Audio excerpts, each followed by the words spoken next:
রাজ্যের উন্নয়নের ছবি ধরা পড়ল পুরসুরা 201 নম্বর অঙ্গনওয়াড়ি সেন্টারে। স্থানীয় অঙ্গনওয়াড়ি সেন্টারের অভিভাবকদের অভিযোগ, বছরের 9 মাস সেন্টারের পঠন পাঠন বন্ধ থাকে, মাত্র 3 মাস স্কুলে আসে ছাত্রছাত্রীরা। যদি অভিভাবক থেকে সেন্টারের দিদি ও সহায়ক কর্মীদের দাবি, খাবার দেওয়া হলেও স্কুল চালু রাখা সম্ভব হয় না, কারণ যে রাস্তা দিয়ে ছাত্রছাত্রীরা স্কুলে আসবে সেই রাস্তায় 9 মাস হাঁটু সমান জল থাকে। এছাড়াও রান্নার জায়গাটি ত্রিপল খাটিয়ে পরের বাড়িতে স্কুল চলে। অভিভাবকদের দাবি, অবিলম্বে রাস্তাটি উঁচু করা হোক ও নির্দিষ্ট স্থানে সরকারি খরচে তৈরি করা হোক অঙ্গনওয়াড়ি সেন্টার। বেশ কিছুক্ষণ এই নিয়ে অভিভাবকরা বিক্ষোভ দেখান।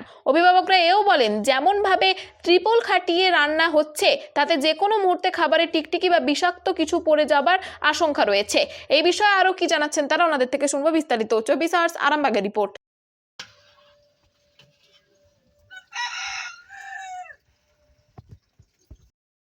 যেটা বলে তো সেটা একদম পারফেক্ট কথা।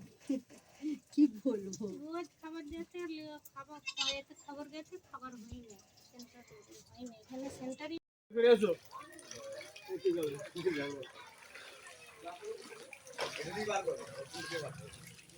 খাবার দাবার হয় কিন্তু কোনো রকমে সবাই খাবার পাচ্ছে, কিন্তু সচেতনভাবে পাচ্ছে না।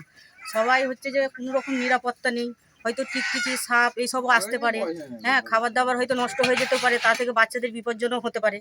হ্যাঁ, বিপজ্জনক আমরা ভিডিও স্যারের কাছে জানিয়েছিলাম এবং আমার পার্সোনাল জায়গা আছে সেখানেও আমি দেবো বলেছিলাম।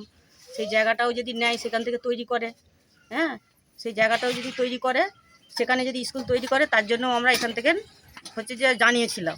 ওনারা বলেছেন ওর থেকেও ভালো জায়গা চাই।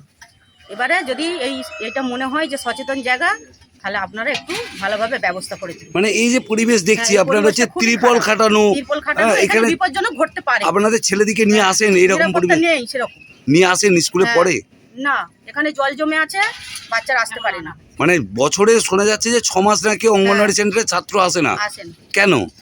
জল জমে আছে, রাস্তা খারাপ, সেই জন্য। কি চাইছেন?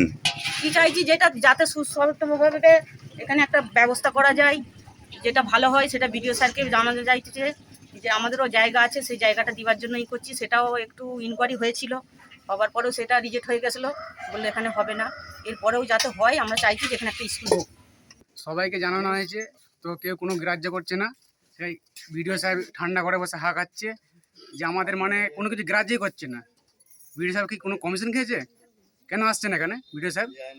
কার নেতৃত্বে আসছে না, কি কারণে? আমরা কারণটা জানতে চাই বিডিও সাহেবের কাছ থেকে।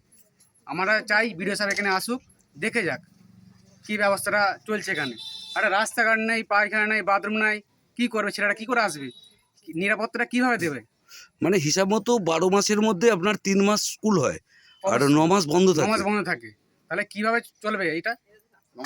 এটা পুরসুরার চিত্র, অবশ্যই পুরুষের চিত্র। এবার সব থেকে বড় কথা হচ্ছে যে শিক্ষা নিয়ে, যেখানে বাংলা গর্ব করে, অবশ্যই যেখানে শিক্ষা নিয়ে রাজ্যের মুখ্যমন্ত্রী গর্ব করে, সেই রাজ্যেতেই বাংলা আমাদের পুরসুরায় দেখা যাচ্ছে যে একটা অঙ্গনওয়াড়ি সেন্টার 12 মাসের মধ্যে 9 মাস বন্ধ, 3 মাস মাত্র চালু থাকে। কি বলবেন? শিক্ষা হচ্ছে জাতির মেরুদণ্ড।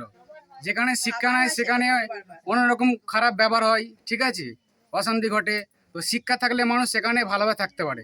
সেই জন্য আমরা বিডিও সাহেবকে অনুরোধ করছি যে আপনি এসে এর ব্যবস্থা করুন। এখানে একজন অপরের বাড়িতেই স্কুলটা চলে, দীর্ঘ 9 বছর এখানে স্কুলটা চলছে। আমি আগে বাচ্চা আনাতাম, বাচ্চা পড়াশোনা করেছে, অনেক মায়েরাও তার মধ্যে আছে এখানে, তারা বলতেও পারবে তাদের ছেলেপুলেরা এখানে এসে পড়াশোনা করতো। কিন্তু এখন এই রাস্তাটার ওপর অনেক 1 হাঁটু করে জল দাঁড়িয়ে আছে, সামনেই একটা বড় খাল, তার জন্য আর এখানে বাথরুমও নেই, কোনো কলও নেই। তার জন্য এখানে স্কুলে বাচ্চা আনানো আমি অসম্ভব বলে বন্ধ করে রেখেছি। এখন তারা এসে খাবার নিয়ে যায়, আর বাচ্চাদের বাড়িতে পড়াশোনার জন্য আমি তাদের অনুরোধ করেছি। আমি এই বারবার সিডিপিও এবং বিডিও সাহেবের কাছেও জানিয়েছি এখানে একটা স্কুল করে দেওয়ার জন্য, নির্দিষ্ট জায়গায়। তারা এসে মানে করে গেছে, ভিজিটও করে গেছেন সিডিপিও স্যার আমাদের, কিন্তু যে জায়গাটা ওনারা দেখেছেন সেখানটা হচ্ছে ওনাদের মানে ইচ্ছা নয় যে ওখানটা একটা খালের ওপরে জায়গাটা বলে ওনারা চাইছেন না যে সেখানে স্কুলটা হবে। তবুও যদি হয় কি কোনো রকমভাবে করার জন্য, সেটা আমি মাননীয় হচ্ছে বিডিও সাহেব এবং হচ্ছে আমাদের সিডিপিও স্যারের কাছে অনুরোধ করছি, যাতে বাচ্চারা এসে স্কুলে পড়াশোনা করুক এবং তারা বিভিন্ন সমস্ত রকম পরিষেবা যাতে পায়, তার জন্য আমি দৃষ্টি আকর্ষণ করার জন্য এখানে অনুরোধ করছি। না, ওখানে যে ব্যবস্থার মধ্যে চলছে সেটা ঠিক। এবার ওখানে আমরা নিজেরাও ভিজিট করেছিলাম, বহুবার ওখানে গার্জেনদের সঙ্গে মিটিং হয়েছে। ওটা বর্তমানে একজনের ব্যক্তিগত বাড়িতে চলছে। তো তার সঙ্গেও কথা হয়েছিল যে ওখানে যদি আপনার কাছাকাছি কোনো বাড়ি বা কোনো community centre, community building club হোক, সেখানে যদি শিফট করানো যায়। কিন্তু দুর্ভাগ্যবশত কাছাকাছি কোনো কমিউনিটি বিল্ডিং বলুন বা কোনো স্কুল, প্রাইমারি স্কুল, সেগুলো নিয়ারেস্ট কোনো কিছুই অ্যাভেলেবেল নয়। ফলে আমরা বারবার গিয়েও সেখানে এটার কোনো সুরাহা হয়নি। দ্বিতীয়ত, যার বাড়িতে বর্তমানে চলছে তিনি তার জমি থেকে কিছুটা অংশ দান করতে ইচ্ছুক, কিন্তু সেটা জলা জমি হওয়ায় সেখানেও আমরা কোনো রকম কোনো ইনিশিয়েটিভ নিতে পারছি না। তো এই রকম একটা পরিস্থিতিতে বর্তমানে পড়ে রয়েছে। তো লাস্ট এটা আমরা আমাদের ঊর্ধ্বতন কর্তৃপক্ষের সঙ্গে আলোচনা হয়েছে। তো যেটুকু আমরা নিয়েছি যে ওখানে কাছাকাছি খাস জমি যে যদি অ্যাভেলেবেল থাকে সেই ব্যাপারে আমরা স্টেপ নিয়েছি খাস জমি আইডেন্টিফিকেশনের জন্য। এবার সেটা যদি খুব দূরে না হয় তাহলেই একমাত্র পসিবল, কারণ আমাদের আইসিডিএস এর নিয়ম হচ্ছে যে 500 থেকে 1 কিলোমিটারের মধ্যে বেনিফিশিয়ারির আমাদের কিন্তু পরিষেবাটা দিতে হয়।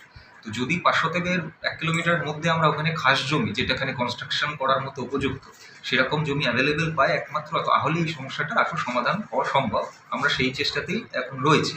ওখানে যেটা সমস্যা আছে সেটা আমরা যতটুকুনি জানি যে ওখানে আইসিডিএসটা কোনো মানে পাবলিকের জায়গাতে চলছে, সরকারিভাবে ওখানে জায়গা পাওয়ার একটা সমস্যা আছে। ওখানে আমরা সিডিপিও সাহেবের সাথে বিষয়টা নিয়ে আলাপ আলোচনা করেছিলাম। তো ওখানে যেটা আমাদের আলোচনায় উঠে এসছে যে আমরা জায়গাটা খুব তাড়াতাড়ি দেখছি, যদি জায়গাটা মানে পাওয়া যায় কোনো খাস, ঠিক আছে, তাহলে সেইখানেই আমরা দ্রুত সেই কাজটা শুরু করব। সিডিপিও সাহেবও আমাদেরকে আশ্বস্ত করেছেন যে আমরা ফান্ড ওখানে রেডি রেখেছি, জায়গা পাওয়া গেলেই দ্রুত টেন্ডার করে সেই কাজটা আমরা চালু করব।